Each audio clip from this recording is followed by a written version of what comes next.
Olá pessoal, sejam bem-vindos ao seu canal de conexão com a natureza. Bom gente, no episódio de hoje nós vamos fazer a atualização dessa jabuticabeira que está sendo trabalhada para virar um bonsai. Atualmente eu posso dizer que ela ainda é uma planta bruta a ser lapidada. No vídeo anterior, aí, quem quiser conferir vai ver que o primeiro procedimento que foi feito foi uma poda drástica. E após essa poda drástica vocês podem ver aí o resultado, da resposta dela. Achei o resultado muito interessante, porque saíram vários galhos em posições bem estratégicas. Isso aí vai possibilitar para a gente fazer uma estruturação aí dos primeiros galhos, para a gente já ir pensando num estilo para essa planta e num formato de copa. Gente, inicialmente nós começamos a fazer uma poda. Eu tô basicamente aí pulando 2 pares de folhas e fazendo a poda na parte lignificada do galho. O que é a parte lignificada? Essa parte que já está com a textura de madeira. É importante, quando você for fazer uma poda, você sempre observar o local que você está realizando o corte. Por quê? Porque realizando o corte nessa parte lignificada, as suas probabilidades de bifurcação aumentam consideravelmente, é claro, dependendo da espécie da planta. Então, sempre quando for realizar uma poda, você espera, falando aqui no popular, o galho madurar, para você poder fazer esse corte, que as respostas vão ser muito mais interessantes. Como início de trabalho, que eu sempre faço, é justamente isso, reduzir essa massa verde inicialmente, para eu ter uma ideia da quantidade de galhos, do posicionamento desses galhos e como é que está a estrutura dessa planta. Então, a partir dessa diminuição da massa verde, eu consigo observar uma série de características. Dentre elas, por exemplo, aí, o nascimento de galhos no mesmo ponto. Esse aí é um fator que, além de esteticamente não ficar legal, ele pode gerar uma conicidade invertida na planta. Ou seja, a planta vai ter um engrossamento naquele local, causando um caroço ou causando um alargamento aí considerável do caule, que esteticamente ele não fica adequado, não fica atraente. Então, quando eu vejo 3 galhos, por exemplo, nascendo no mesmo local, eu vou fazer uma seleção do galho que está localizado numa posição que é mais interessante. Então, eu levo uma série de fatores em consideração aí. Além dessa posição mais interessante, também o galho que está mais forte nessa posição.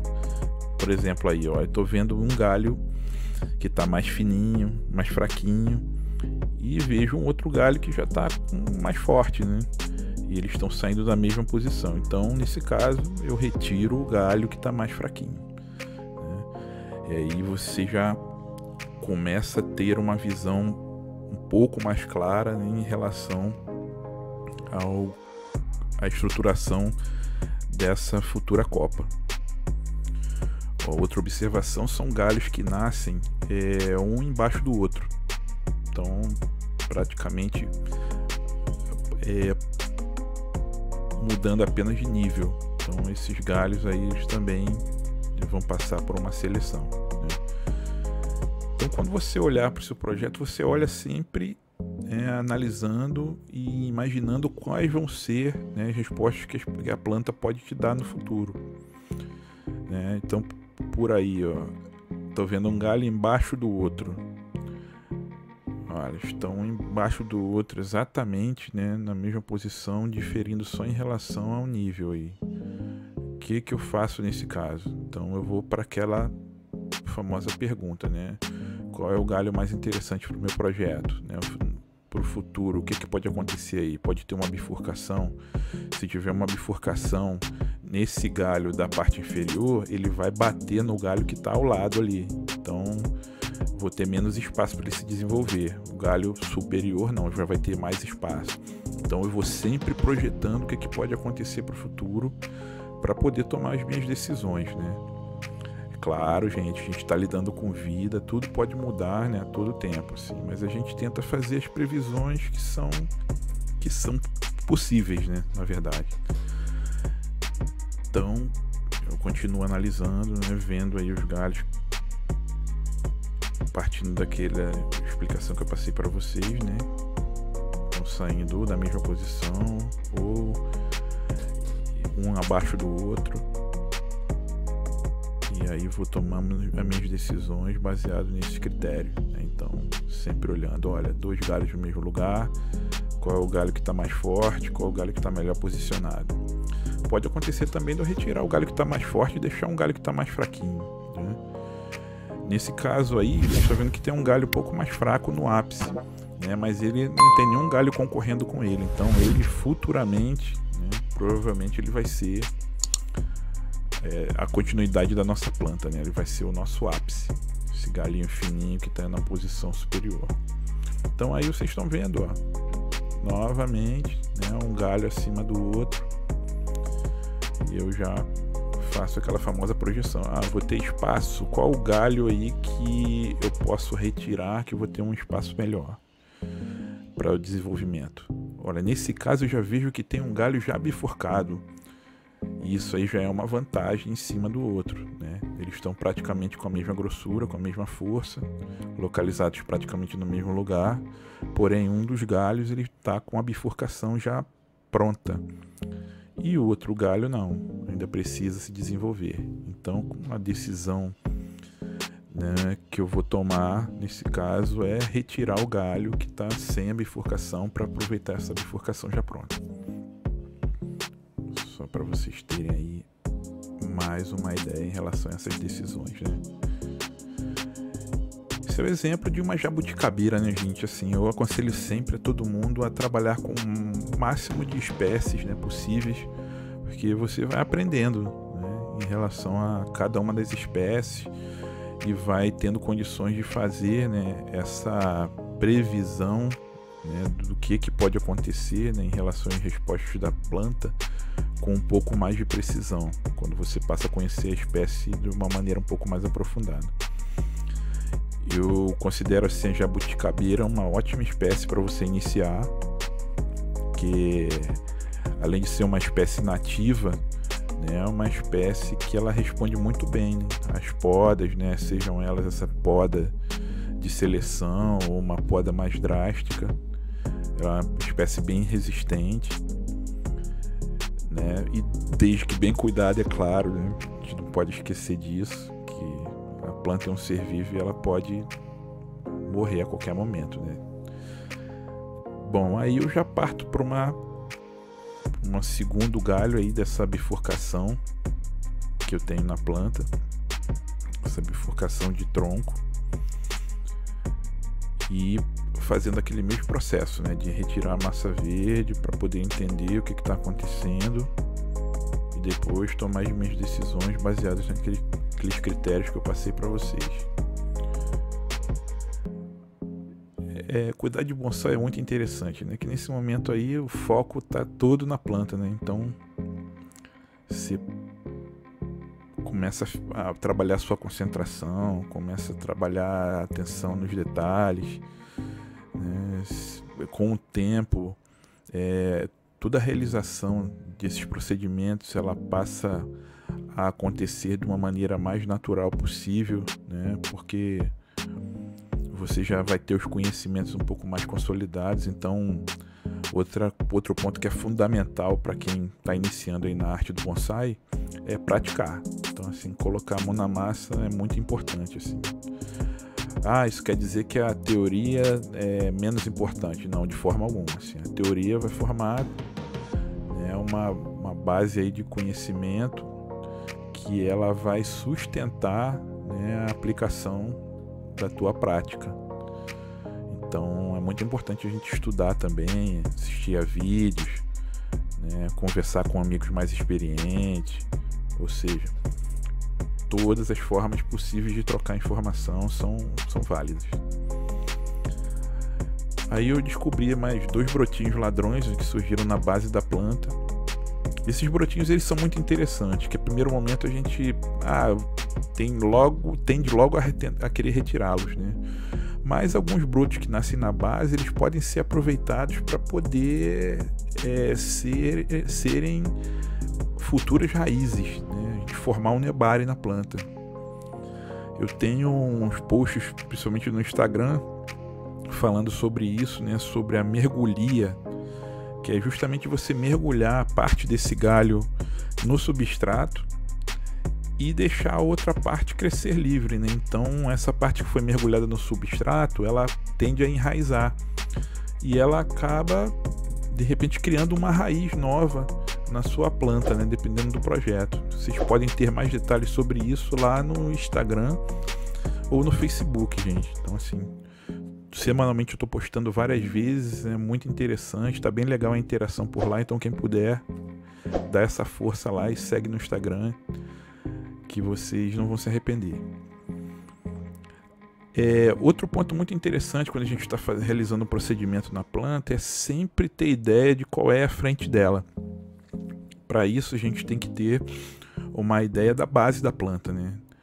Da sua base, do seu posicionamento das suas raízes, né? Então aí eu justamente estou conferindo isso para quê? Para saber se de repente eu posso utilizar esse galinho, esse brotinho ladrão, melhor dizendo, como uma raiz, né? Mas nesse caso vocês podem ver que está nascendo uma raiz bem forte nessa mesma posição, né? Essa planta particularmente ela está com uma base bem legal, bem interessante. Eu acredito que futuramente, se eu tiver que fazer um enxerto ou 2 de raízes aí, vai ser muito, porque ela está com uma base bem legal. Assim, eu tenho raízes saindo de algumas posições aí, ela não está completamente radial, mas ela está saindo de várias posições interessantíssimas e isso tudo vai ser aproveitado.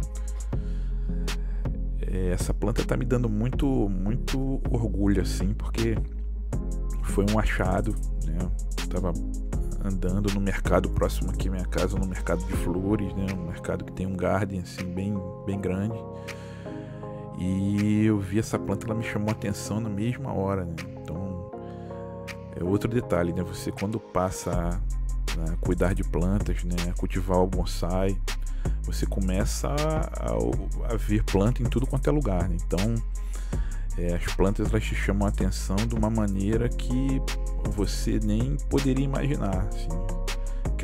Aquilo de você olhar para uma parede e ver uma figueira saindo dali, né? Aquela figueira que geralmente brota em parede, em calçada, e aquilo te chama a atenção que você tem que se segurar para não ir lá querer fazer a coleta. Então eu fui, verifiquei essa planta e vi que ela tem uma base muito interessante, tá vendo? Ela tem essas raízes aí que estão saindo em várias posições bem legais. Só o lado oposto, né? Esse que está sendo mostrado, que não tem ainda uma raiz forte saindo, mas isso não tem problema algum. Como eu falei para vocês, a gente resolve com enxerto. E os procedimentos que eu vou estar fazendo nessa planta eu vou estar mostrando aqui, compartilhando com vocês, né? Que esse é um passo a passo praticamente do zero aí de como fazer um bonsai com uma jabuticabeira. Bom, além dessa espécie, eu tenho várias outras espécies que eu estou cultivando, né? Vocês podem ver nos outros vídeos que estão no canal aí. Quem quiser dar uma olhada, que são vídeos bem interessantes. Procuro fazer de uma maneira mais explicativa possível, para poder auxiliar você que está querendo começar, ou até mesmo você que já está na arte do bonsai há algum tempo, né? Como eu falei há um tempo atrás, é muito bacana a gente trocar informações, né? Essa diversidade de olhares, né, em relação à mesma arte é muito enriquecedora, né? A gente sempre tem alguma coisa a ensinar e sempre tem alguma coisa a aprender também. E eu peço, né, para vocês que estão assistindo, se você tiver alguma dúvida, se tiver também alguma sugestão, por favor, entra aí e deixa o seu comentário, que vai ser muito importante para o nosso canal, assim, muito importante para o desenvolvimento de todo mundo, né? A sua dúvida pode ser a dúvida de outra pessoa e assim a gente vai trocando e vai crescendo. Bom, gente, finalizado aí essa poda, né, eu consigo ver a estrutura da planta completa, mas ela ainda me chama a atenção por um detalhe. Esse galho, né, essa bifurcação, na verdade, eu acho que ela não está interessante para o projeto, né? Eu acabei fazendo uma enquete lá no Instagram perguntando para o pessoal, né, em relação a esse galho, se eu deixava esse galho ou se eu retirava esse galho, né? E na votação o pessoal opinou que achava interessante retirar o galho, né? Então eu não pensei duas vezes, né? Eu retirei esse galho, né, para a gente trabalhar só essa parte com o tronco principal da planta, e isso vai facilitar até minhas decisões futuras, né? Porque, como eu falei para vocês no início, eu vou ter uma possibilidade melhor de estruturação de galhos, principalmente os galhos que estão nascendo voltados para esse galho que foi retirado, né? Que eles fatalmente iriam cruzar com outros galhos que sairiam daí, então ia ser um pouco mais complicado para o projeto. Por isso eu tomei essa decisão, né, de retirar. Quando eu faço essa retirada do galho, eu sempre tenho que ter assim uma análise também em relação ao corte que foi feito e sempre fazer os ajustes necessários, né, os acertos necessários para fazer com que a cicatriz ela seja uma cicatriz mais suave possível, né? Se é que pode existir uma cicatriz suave, né? A gente tenta fazer os cortes mais precisos, né, com bastante atenção, porque isso daí é uma ferida, né? Como existe uma ferida na pele da gente, isso aí é uma ferida que a gente está abrindo na planta. Então, se ela não for bem cuidada, a gente pode gerar um ponto de apodrecimento e até mesmo levar à morte da planta. Então, por isso é muito importante, sempre que você realizar um corte, você fazer aquelas aparas, né? E você deixar os cortes mais rentes possíveis. E para isso a gente precisa de ferramentas boas, né? Ferramentas sempre afiadas. Então fica sempre de olho aí no fio de corte das suas ferramentas. Sempre deixa eles afiados, né? Porque eles vão ser muito importantes, esses fios de corte aí, para essa hora dos cortes em precisão.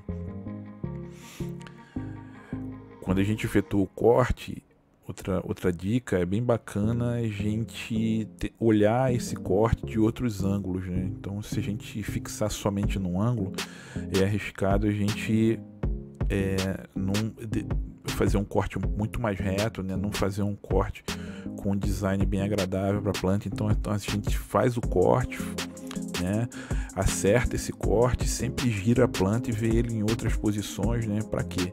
Para que ele no futuro, com a sua cicatrização, ele pareça o máximo natural possível, né? Então é bem legal a gente sempre ter essa observação de olhar em outros ângulos.